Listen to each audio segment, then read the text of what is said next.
क्यों है आज भी निधिवन अचरज का विषय? जानिए 10 रहस्य। वृंदावन में निधिवन नाम से एक जगह है जहां पर श्री कृष्ण का प्राचीन मंदिर है। इस मंदिर और वन के बारे में कई तरह की जनश्रुति प्रचलित है। कहते हैं कि यहाँ पर श्री कृष्ण रोज आते हैं और रात में रासलीला करने के बाद यहीं पर शयन करते हैं और सुबह होते ही चले जाते हैं।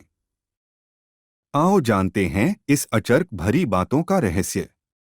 एक निधिवन के मंदिर में शयन आरती करने के बाद सभी श्रद्धालुओं को बाहर निकालकर मंदिर और निधिवन क्षेत्र को करीब 7 तालों से बंद कर दिया जाता है। ताला बंद करने के पहले मंदिर में गर्भगृह में भगवान के लिए नीम की तातून, पान का बिड़ा, लड्डू और श्रृंगार का सामान रख दिया जाता है। रात में यहाँ कोई नहीं आता है, लेकिन फिर भी आश्चर्य की 7 तालों में बंद मंदिर को जब सुबह खोला जाता है तो पान चबाया हुआ, दातून की हुई, लड्डू खाया हुआ और श्रृंगार का सामान बिखरा हुआ मिलाता है। दो कहते हैं कि इस मंदिर के दरवाजे अपने आप ही खुलकर बंद हो जाते हैं, लेकिन यह किसी ने देखा नहीं। हालांकि लोग इस संबंध में अपने अनुभव जरूर बताते हैं। मान्यता अनुसार इस मंदिर को तानसेन के गुरु संत हरिदास ने अपने भजन से राधा कृष्ण के युग्म रूप को साक्षात प्रकट किया था। यहाँ कृष्ण और राधा विहार करने आते थे। यहीं पर स्वामी जी की समाधि भी बनी है। 3 रात को यहाँ पर कोई नहीं जाता है। कहते हैं कि जिसने भी यहाँ पर रात को रुककर इस रहस्य को जानने का प्रयास किया, वह सुबह बेसुध और आनंदित सा मिलता है। 2 या 3 दिन बाद उसकी मौत हो जाती है। 4 शाम के बाद यह मंदिर बंद हो जाता है और यह भी कहा जाता है कि अगर यहाँ कोई छुपकर रासलीला देखता है तो वह अगले दिन पागल हो जाता है। रात में यहाँ कोई भी नहीं रुकता है। स्थानीय लोगों के अनुसार ऐसा बरसों से होता आ रहा है।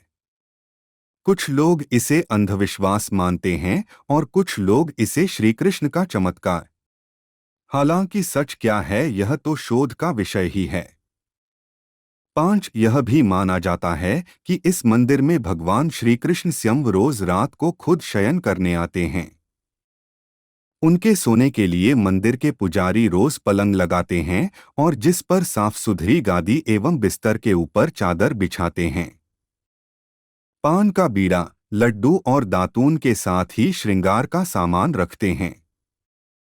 लेकिन कहते हैं कि जब मंदिर खुलता है तो उस बिस्तर की हालत देखकर सभी अचंभित हो जाते हैं, क्योंकि उसे देखकर लगता है कि यहाँ कोई सोया था। 6 सबसे आश्चर्य की बात यह भी कि यहाँ प्रतिदिन माखन मिश्री का प्रसाद चढ़ाया जाता है और जो बच जाता है उसे मंदिर में ही रख दिया जाता है, लेकिन सुबह तक वह प्रसाद भी समाप्त हो जाता है। आखिर कौन खा जाता होगा वह प्रसाद?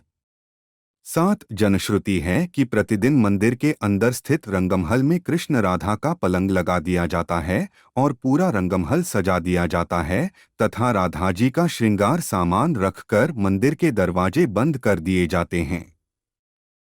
जब प्रातः दरवाजे खुलते हैं तो सारा सामान अस्त व्यस्त मिलता है। मान्यता है कि रात्रि में राधा कृष्ण आकर इस सामान का उपयोग करते हैं। 8 कहते हैं कि यहाँ तुलसी के 2 पौधे एक साथ लगे हैं। रात के समय जब राधा और कृष्ण रास रचाते हैं तो यही तुलसी के पौधे गोपियां बनकर उनके साथ नाचते हैं। इन तुलसी का एक भी पत्ता यहाँ से कोई नहीं ले जाता है।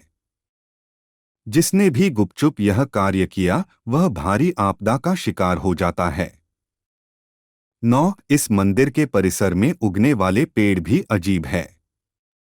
यहाँ के पेड़ की शाखाएं नीचे की ओर बढ़ती है। यह भी जनश्रुति है कि रात में ये सभी पेड़ गोपियां बनकर श्री राधा और कृष्ण के साथ नाचते हैं और सुबह होते ही पुनः पेड़ बन जाते हैं।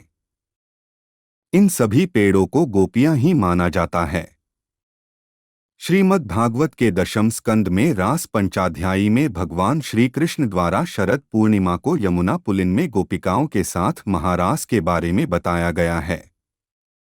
आज भी शरद पूनम पर निधिवन में होती है विशेष रासलीला, लेकिन कोई इसे देख नहीं सकता, बस महसूस कर सकता है। कहते हैं निधिवन के आलिंगनबद्ध पेड़ दरअसल यही रास रत गोपी कृष्ण हैं, जो प्रातः होते ही पेड़ बन जाते हैं और रात्रि के नीरव में रास करने लगते हैं। 10 यहाँ के आसपास के अधिकतर घरों में खिड़कियां नहीं हैं, और जिनके घरों में हैं वे शाम की आरती के बाद खिड़कियां इस डर से बंद कर देते हैं कि कोई मंदिर की दिशा में देखे नहीं, अन्यथा वह अंधा हो जाएगा।